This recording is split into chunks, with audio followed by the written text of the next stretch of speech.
Break के बाद चलिए आगे बढ़ते हैं। देश की सियासत में राफेल को लेकर एक बार फिर से कैसे हंगामा मचा है, कैसे इस बार बीजेपी ने कांग्रेस पर हमला बोला, इस रिपोर्ट के जरिए देखिए।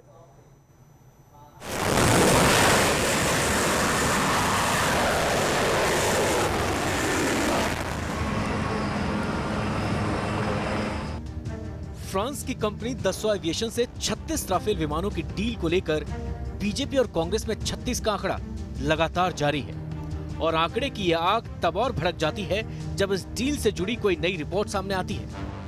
कोई एफआईआर नहीं करते, कोई एक्शन नहीं लेते। आप हमें बताइए आपने क्या एक्शन लिया इन सब के खिलाफ? किसने ये गोपनीय कागज लीक किए?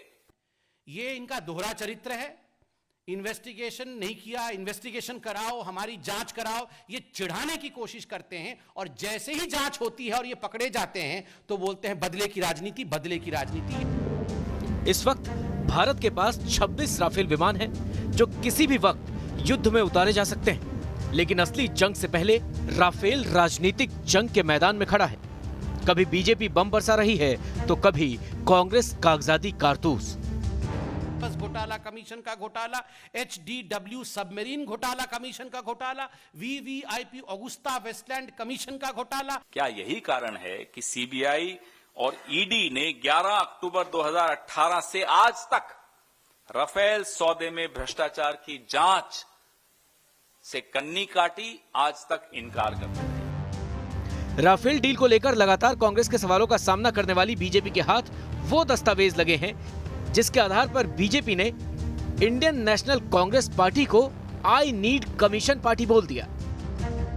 INC का अर्थ इंडियन नेशनल कांग्रेस नहीं है। INC का अर्थ है I need commission.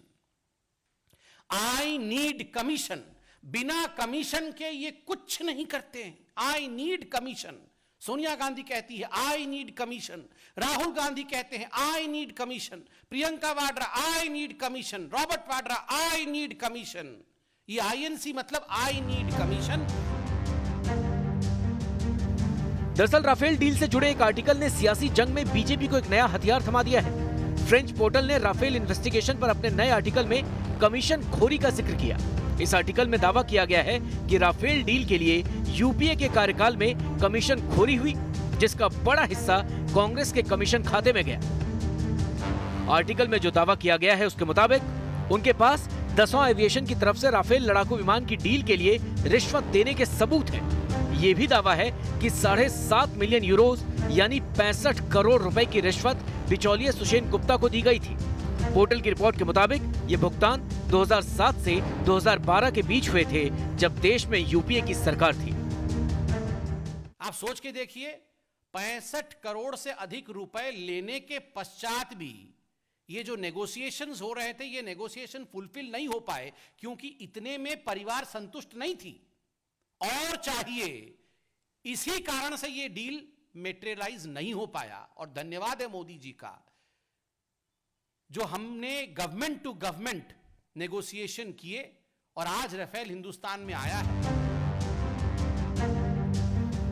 French media portal की रिपोर्ट में यह भी लिखा है कि सीबीआई और ईडी के पास अक्टूबर 2018 से ही डील में रिश्वत के सबूत हैं, लेकिन उन्होंने केस आगे नहीं बढ़ाया और इसी बात को पकड़कर कांग्रेस अब खुद का बचाव करते हुए बीजेपी पर पलटवार कर रही है।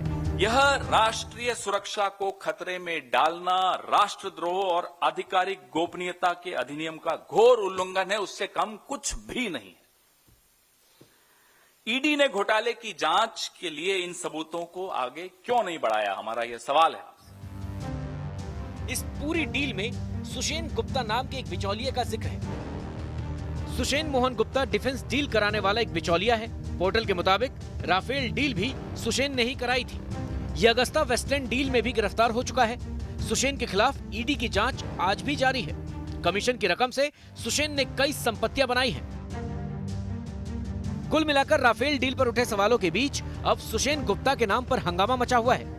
यही वजह है कि आज कांग्रेस अध्यक्ष सोनिया गांधी ने अपने नेताओं की मीटिंग बुलाई है, जिसके बाद कांग्रेस के कई दिग्गज इस मुद्दे पर बीजेपी को घेरने की कोशिश करेंगे।